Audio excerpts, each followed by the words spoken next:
అండి. నమస్తే. బాగున్నారా? బాగున్నా సార్. నా పేరు రఘునందన్ అంటారు. నేను తెలంగాణ కళారత్నాలు అని యూట్యూబ్ ఛానల్ పెట్టాను.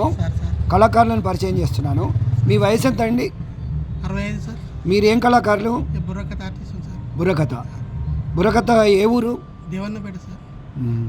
మీ పేరు చెప్పారు కదా? నా పేరు కొండ సమ్మయ్య సార్. కొండ సమ్మయ్య గారా? మీ గురువు గారు ఎవరు? మా గురువు గారు మాందాపురం ఏడా సారంగపాణి సార్. సారంగపాణి గారు మంచి కళాకారులు, పెద్ద కళాకారులు కదా. మీ టీం ఉందా ఇప్పటికీ? ప్రోగ్రామ్స్ ఇస్తున్నారా? చెప్తాను సార్. ఏమేమి బుర్రకథలు చెప్తారు? బేటీ బచావో బేటీ పడావో, ఆడపిల్ల గురించి. బ్రహ్మంగారు చారిత్రక చెప్పండి. బ్రహ్మంగారి మఠం, బ్రహ్మంగారు బుర్రకథ. ఓకే. సుభాష్ చంద్రబోస్. ఓకే.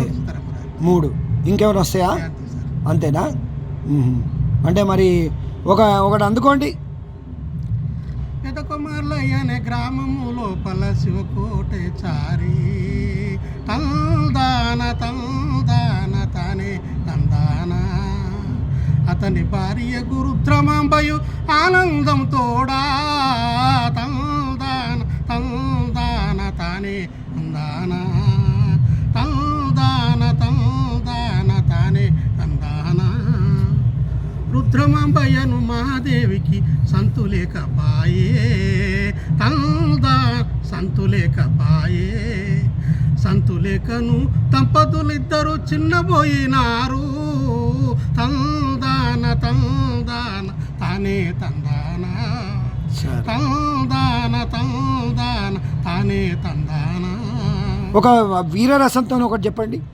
అప్పుడు రుద్రామంబకు సై నవమహాసంబులు నిండరాసై పుత్రుడు జననాముందరాసై.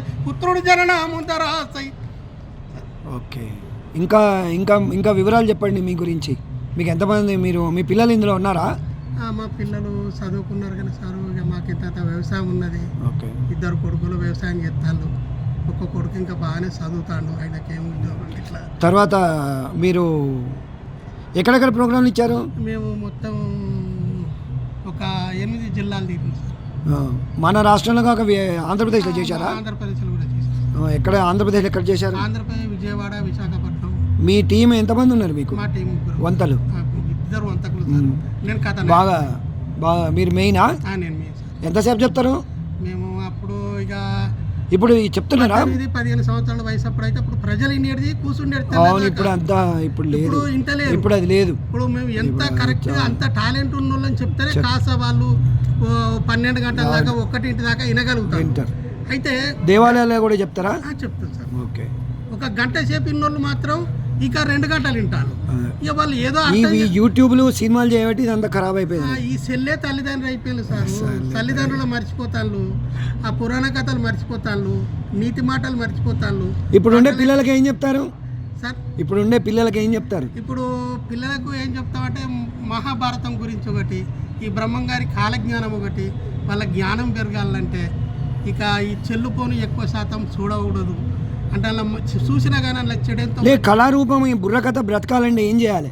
ఇక బ్రతకాలంటే మాట వంటలో కొద్దిగా గవర్నమెంట్ గిటువంటి పింఛన్లు కానీ సార్ ఇప్పుడు మాకు పెద్ద పింఛన్ చిన్న పింఛన్ గురించి కాదు, ఇంకొక 50 ఏళ్ళు 100 ఏళ్ళు ఈ బుర్రకథ వినపడాలంటే ఏం చేయాలి? ప్రజలు ఏం చేయాలి? యూత్ ఏం చేయాలి?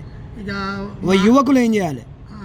మాట వంటలకు కొద్దిగా వాళ్ళకి బట్ట పొట్ట కానీ ఏదన్నా గవర్నమెంట్ కల్పిస్తే మమ్మల్ని గ్రామాల పండి ప్రోగ్రాలు ఇచ్చి ప్రచారానికి తోలిస్తే మాదేంటిదో మేము వాళ్ళకు వినిపించి సమాధానం వాళ్ళను కాలు ముక్తానన్నా కానీ ఆ ఉద్దేశంలో పాఠం తీసుకువచ్చి వినిపించి కూర్చుండబెట్టి వింటే అప్పుడు వాళ్ళు మారుతారు. అప్పుడు కళలు అనేటివి నిలబడతాయి. ఇక ఏది అంటే నేర్చుకోవాలి కదా ఈ కళారూపం, లేకపోతే కళారూపం బ్రతకది. లేకపోతే మేము ఒక్క కాడ కథ చెప్పినాం సార్. అంటే నేను ఫస్ట్లో 85లో కథ చెప్పినప్పుడు అసలు బ్రహ్మంగారి ఫోటో అనేది ఎవరికి విశ్వబ్రాహ్మణుడు ఇట్లా ఉండేది లేకపోతే లేదు. అవును, అంత వాళ్ళకు ఎవరికి పబ్లిసిటీ అయ్యేది కాదు, తెలియకపోయేది. అయితే మేము బ్రహ్మంగారి కథ చెప్తే అబ్బా బ్రహ్మంగారు మనం అబద్ధం ఆడద్దు, నీతిగా ఉండాలి, నిజాయితీగా ఉండాలి, ఒకరి సొమ్ము తినకూడదు, ఆయన కాలజ్ఞానం చూడు ఎట్లా చెప్తాడు, కాలజ్ఞానం ఎట్లా రాసిండో చూడు. అరే గడప దాని ఒక బిట్టి చెప్పండి దానిలోది. విన్నారయ్యా మీరు కన్నారయ్యా వీర బ్రహ్మము గారి వాక్యాలయ్యా, విన్నారయ్యా మీరు కన్నారయ్యా వీర బ్రహ్మము గారి వాక్యాలయ్యా, విజయవాడలోన కనకదుర్గాంబయు జనమించి కొందరిని చంపునయ్యా విన్నారయ్యా మీరు కన్నారయ్యా వీరబ్రహ్మము గారి వాక్యాలయ్యా. ఆరోగ్యం బాగుందా? బాగుంది. బాగా గడుస్తుందా మీకు జీవనోపాధి అంతా? ఇప్పటివరకు అయితే మరి మీ హెల్త్ కాపాడుకోండి, బాగుండండి. మీకు పెన్షన్ వస్తుంది కదా. పెన్షన్ వస్తుంది సార్. సో మీరు సేవ ఇలాగే చేసుకుంటూ 3 కాలాల పాటు 3 పూలు 6 కాయలుగా ఉండాలని ఆ భగవంతుని ప్రార్థిస్తున్నాను. సార్ సంతోషం. Thank you. నమస్తే. Thank you. Thank you.